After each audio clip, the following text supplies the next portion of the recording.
तुम जिंदगी में 4 चीजों से बुलंद मकाम हासिल कर सकते हो। नेक गुफ्तारी, बुलंद किरदार, खुलूसे नीयत और नेक लोगों की सोहबत। शर को शर से रफा करना अगरचे सही बात है, मगर शर को खैर से रफा करना निस्बतन अहसन है। ऐसे बहुत से अक़वाल ज़रीन जो अरस्तू से मुंसलिक हैं, रोजमर्रा जिंदगी में कहीं ना कहीं, कभी ना कभी आपकी आंखों के सामने से गुजरते होंगे और आपको सोचने और समझने पर मजबूर करते होंगे। लेकिन क्या आपको मालूम है कि अरस्तू कौन था? तो चले आए आज जान लो कि इस मालूमाती सफर में हम आपको एक अजीम फिलोसोफर अरस्तू का तारुफ करवाते हैं। लेकिन इससे पहले अगर आपने अभी तक हमारे चैनल को सब्सक्राइब नहीं किया तो अभी सब्सक्राइब कर लें और बेल आइकन को भी लाजमी प्रेस कर दें। यूनान, जिसको कदीम और जदीद तहजीबों की आमाजगाह कहा जाता है, इसके एक बंदरगाह से मुंसलिक छोटे से शहर में दुनिया के एक मशहूर फिलोसोफर की पैदाइश हुई। ये तकरीबन 385 कबल मसीह का दौर था। किसको पता था कि एक छोटे से शहर में आंख खोलने वाला ये बच्चा सुकरात के शागिर्द और अपने उस्ताद अफलातून से भी ज्यादा नामवर होगा। इस फिलोसोफर को आज दुनिया अरस्तू या एरिस्टोटल के नाम से जानती है। अरस्तू के वालिद निकोमेकस यूनान की सल्तनत मकदूनिया के बादशाह एमनतास दोम के दरबारी तबीब थे। अरस्तू अभी छोटे ही थे कि उनके वालिद का इंतकाल हो गया, लेकिन इसके बावजूद सारी उम्र अरस्तू का शाही दरबार से करीबी वास्ता रहा और उन्होंने इस माहौल का काफी असर भी लिया।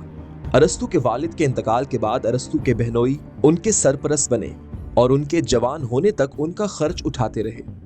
अरस्तू का ताल्लुक मुआलिज खानदान से था, इसीलिए इस बच्चे में भी इब्तदाई तौर पर कुदरती चीजों के मुतालिक सोचने की सलाहियत मौजूद थी और इसी गौर व फिक्र की सलाहियत ने अरस्तू को तारीख ने अफलातून से भी काबिल फिलोसोफर मानने पर मजबूर कर दिया। अरस्तू अभी 17 साल के एक नौजवान थे कि मजीद तालीम हासिल करने के तलब ने अरस्तू को उस जमाने के यूनान के तालीमी मरकज के शहर एथेंस में मौजूद अफलातून की अकेडमी में पहुंचा दिया, जहां बड़े बड़े खानदानों के सपूत आला तरीन दरसगाह में तालीम की गर्ज से आते थे। इन्हीं अमीरजादों में से अरस्तू भी थे, जो रुतबे में तो उनसे कम थे, लेकिन अपने इल्म व अक्ल की बुनियाद पर उन सब से सबकत ले गए। अरस्तू की इन्हीं गैर मामूली सलाहियतों के बायस अरस्तू अफलातून के सबसे काबिल शागिर्द बन गए। एक मर्तबा अरस्तू को उनके उस्ताद अफलातून ने सबक देते हुए कहा कि मैंने तुम पर बहुत मेहनत की है। अगर तुम दुनिया में किसी बड़े मकाम पर पहुंचना चाहते हो तो औरत से हमेशा बच कर रहना। ये कायनात की वो तख्लीक है जो बड़े बड़े कामयाब मर्दों को नाकाम बना देती है। जो इसके दाम में उलझ जाता है वो काम से जाता है। लिहाजा तुम मुझसे वादा करो कि तुम खुद को औरतों से महफूज रखोगे। अरस्तू ने अपने उस्ताद से वादा कर लिया, वो हमेशा इस सबक को याद रखेगा और औरत के करीब भी नहीं भटकेगा।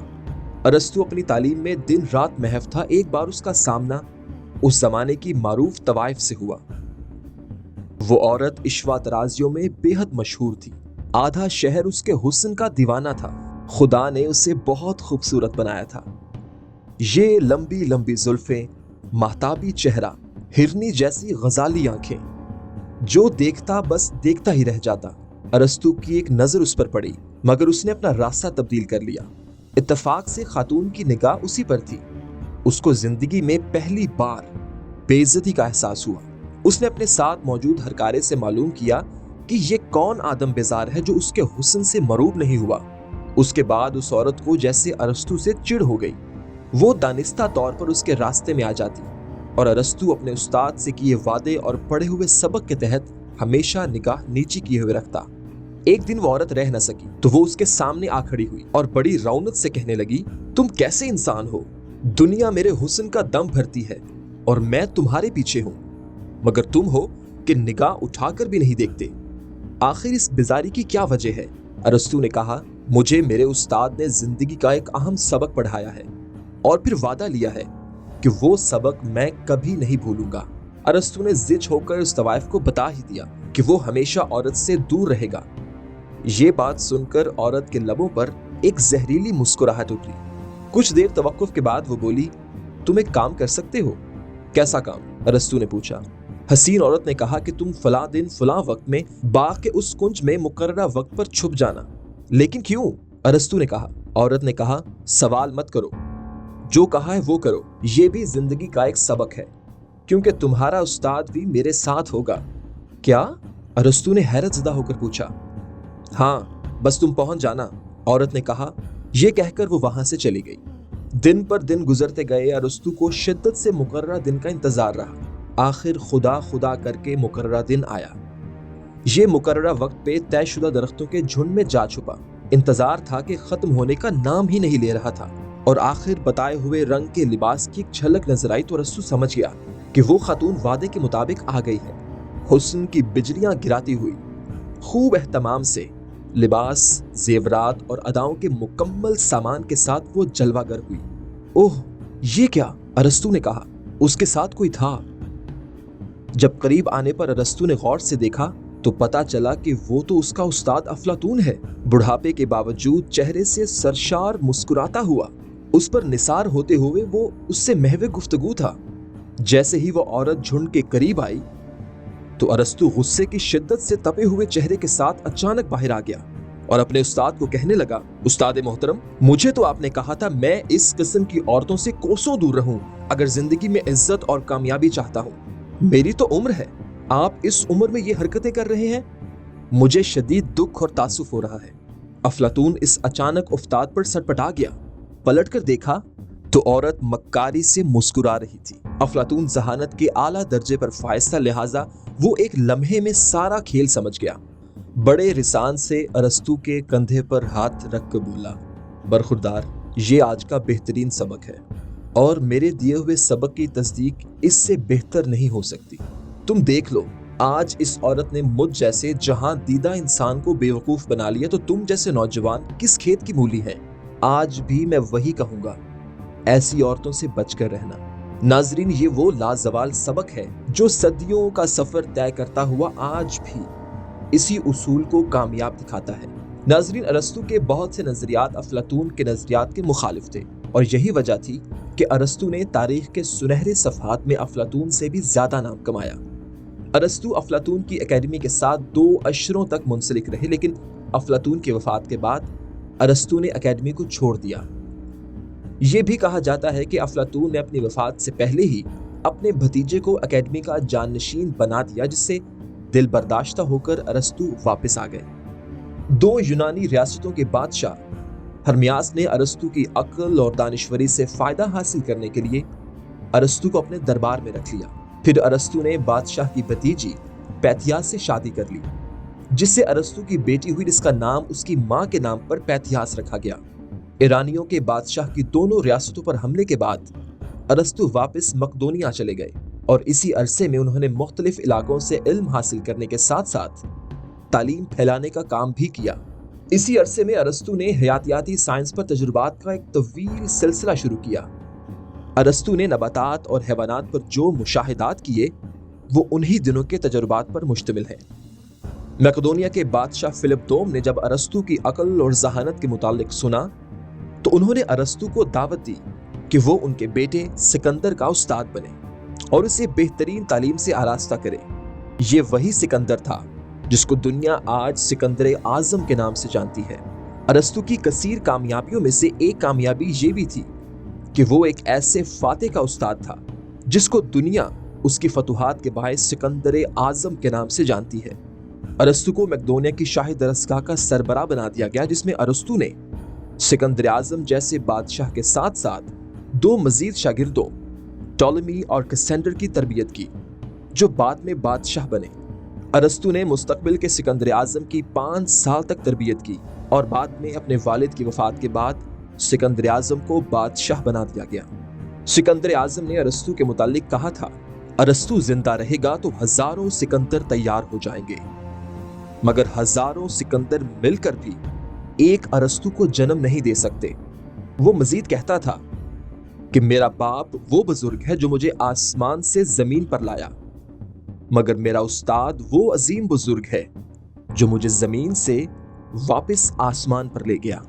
एक जानिब सिकंदर ने बादशाह बनने के बाद अपनी सल्तनत को वुसअत देने की तैयारियां शुरू कर दी थी, जबकि दूसरी जानिब अरस्तु ने कुछ ऐसी हिकमत अमली तैयार की जिसके तहत यूनान की सकाफत को दूसरी सकाफतों से दूर रखा जा सके। ताकि यूनान की सकाफत को महफूज रखा जाए। लेकिन सिकंदर आजम के अज़ाइम कुछ अलग थे। उसका नजरिया था कि हमें दूसरी सकाफतों को शामिल करके उन्हें अपनी पॉलिसियों में जगह देनी चाहिए ताकि वो अपनी हुकूमत मुस्तहकम और वसी कर सके। यहाँ से सिकंदर आजम और अरस्तु के इख्तलाफात बढ़े और सिकंदर आजम ने खुद को अरस्तु के शागिर्दी से आज़ाद कर दिया। लेकिन सिकंदर आजम और उनके वालिद अरस्तु की बहुत इज्जत करते थे, इसलिए सिकंदर आजम ने अरस्तु की खिदमात को सराहते हुए अरस्तु को ये इजाज़त दे दी कि वो साइंस के मुताले के लिए जितनी किताबें चाहते हैं ले सकते हैं और अपनी साइंसी तहकीकात का आगाज़ कर सकते हैं। जहां एक तरफ सिकंदर ने कई फतूहात हासिल करके अपनी हुकूमत को वसी से वसी तर बनाया, वहीं अरस्तु ने एथेंस में लाइसियम के नाम से एक बेमिसाल इदारा बनाया जिसमें साइंसी तहकीक की जाती थी। इसमें सुबह में मुख्तलिफ मौज़ूआत पर बहस होती और दोपहर में अरस्तु मुख्तलिफ उन्वान पर लेक्चर देते। अरस्तु ने 12 साल तालीम देने, तसनीफ लिखने और तहकीक करने में गुजारे। छोटे से शहर से ताल्लुक रखने वाला एक तबीब का बेटा अरस्तु कदीम जमाने का वो वाहिद शख्स बन गया जिसने पहली बड़ी लाइब्रेरी बनाई। लाइसियम के बनाने के 1 साल बाद ही अरस्तु की बीवी का इंतकाल हो गया और उसने अपनी बीवी पैथिया की गुलाम हेरपेलिस को आजाद करके उससे शादी कर ली, जिसके बाद उसका एक बेटा हुआ जिसका नाम अरस्तु ने अपने वालिद के नाम पर निकोमैकस रखा था। बाद में अरस्तु ने अपने फलसफियाना काम का नाम भी अपने बाप की निस्बत से ही रखा, लेकिन ये मालूम नहीं कि यह निस्बत अरस्तु के बाप से मिलती है या उनके बेटे से। अरस्तु ने अपनी तसानीफ में शायरी को भी जगह दी और शायरी से मुताल्लिक एक मुस्बत नजरिया रखते हुए उनका कहना था कि शायर भी फिलोसोफर होता है, वो भी दुनिया के हकायक को ढूंढता है, लेकिन फर्क सिर्फ इतना है कि शायर में अंदाज़े बयां की सलाहियत होती है और वो अपना नजरिया इजाफी अल्फाज से भी बयान कर सकता है। अरस्तु ने अपने फलसफियाना काम का नाम भी निकोमैकस एथिक्स के नाम से रखा। इस किताब का मकसद लोगों को जिंदगी गुजारने के कुछ उसूलों से रोशनास करवाना और जिंदगी की कुछ हकीकतों के मुतालिक बताना था। अरस्तु को दुनिया का पहला साइंसदान भी कहा जाता है। उन्होंने फिजिक्स के कुछ उसूल मुतारिफ करवाए जिनमें से कुछ आज के जदीद दौर में भी तस्लीम किए जाते हैं। अरस्तु की फिजिक्स से मुतालिक तसनीफ का नाम मेटाफिजिक्स था। उन्होंने अपनी सियासियात से मुतालिक तसनीफ में हुक्मरानों की रहनुमाई के लिए कुछ ऐसे उसूल भी लिखे जिनके जरिए एक मयारी सियासत की बुनियाद रखी जा सकती थी। अरस्तु ने अपनी इस तसनीफ पर दौलत और तबकाती निज़ाम, सियासी निज़ाम का मकसद, हुकूमतों और जमहूरियतों की इकसाम, घरों और मुआशरे में ग़ुलामी और ख़वातीन के किरदार जैसे मौज़ूआत पर रोशनी डाली। उन्होंने बहुत से मौज़ूआत समेत ऐसे भी उन्वान पर लिखा जिसका ख्याल भी उस ज़माने में किसी के जहनों में नहीं था। अरस्तु ने अपने फ़न्ने तकरीर की तसनीफ में पब्लिक स्पीकिंग का साइंसी मुशाहिदा किया और लोगों को अवाम के सामने बोलने के लिए कुछ तरीके सिखाए। अरस्तु के मुताबिक सियासत में फ़न्ने तकरीर की बहुत अहमियत थी। अरस्तु का ख्याल था कि अच्छी तकरीरों से लोगों को तालीम मिल सकती है। अरस्तु ने लॉजिक की इस्तिलाह मुतारिफ करवाई। इस इस्तिलाह के जरिए उन्होंने बताया कि किसी भी मुद्दे को बयान करने के लिए उसमें लॉजिक का होना कितना ज़रूरी है। अरस्तु ने इस पर बहुत काम किया। अरस्तु को जदीद दुनिया में साइंसदान तो नहीं माना जाता, लेकिन अरस्तु के बहुत से नज़रियात को तस्लीम किया जाता है। अरस्तु ने साइंस पर बहुत काम किया। अरस्तु की किताब ऑन द हेवन में उन्होंने फल्कियात, महकमा मौसमियात, आबी साइकिल, कुदरती आफात और नजूमी वाक़यात के मुतालिक भी तहरीर किया। एक और किताब ऑन द सोल में अरस्तु ने इंसानी नफ्सियात का जायजा लिया। उन्होंने बताया कि लोग दुनिया को किस तरह देखते और समझते हैं। उनकी इन तहरीरों ने जदीद नफ्सियात के कई उसूलों को भी ज़ेर कर दिया। ये सारी तहकीक अरस्तु ने लाइसियम के दौर में की और उनको अपनी तहरीरों में महफूज किया। अरस्तु ये इदारा 12 साल तक चलाते रहे। उन्होंने बहुत से मुकालमे लिखे जिनके महज चंद टुकड़े ही सही सलामत बच सके थे। अरस्तु के जो मकालाजात या मज़ामीन हम तक पहुँचे वो आम लोगों के मुताले के लिए न थे, बल्कि वो उनके अपने स्कूल के तुलबा के कोर्स का हिस्सा थे। अगले 2000 साल तक दुनिया अरस्तु के इन लासानी मकालाजात से इस्तिफादा हासिल करती रही। अरस्तु अपना स्कूल सिकंदर आजम की वफात तक चलाते रहे। फिर सिकंदर आजम का इंतकाल हो गया। उसके बाद एथेंस के शाही खानदान और खुद अरस्तु के लिए हालात खराब होना शुरू हो गए। ایتھنز کی اسمبلی نے یونانی شہری ریاستوں کو سکندر اعظم کے خاندان سے نجات دلوانے کے لیے سکندر کے جانشین کے خلاف جنگ شروع کر دی اور اس کو تخت سے ہٹا دیا۔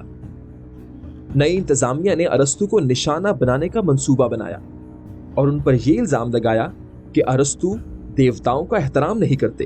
اسی بنا پر انہیں ملحد قرار دے دیا گیا۔